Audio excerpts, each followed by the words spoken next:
បាទជម្រាបសួរលោកគ្រូអ្នកគ្រូព្រមទាំងមេដាបេដានិងអាណាព្យាបាលសាស្ត្រជាទីគោរពថ្ងៃនេះខ្ញុំនឹងមកបង្ហាញនៅព័ត៌មានតកតងជាមួយនឹងមុខងារ2នៅក្នុងថ្នាលបឋមភាគភាគរបស់យើងដែលមុខងារទី1ហ្នឹងគឺតកតងជាមួយនឹងមុខងារតាមដានមុខងារទី2តកតងនឹងមុខងារប្រឡងត្រង់ចំណុចប្រវត្តិធ្វើតេស្ត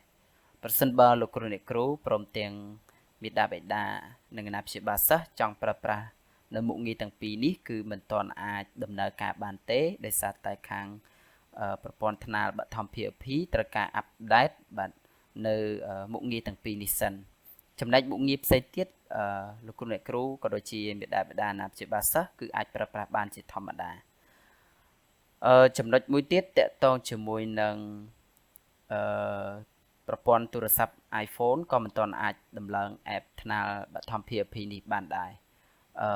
អាចដំឡើងបានចំពោះប្រព័ន្ធ Android ក៏ដូចជា computer បាទ computer របស់យើងហ្នឹង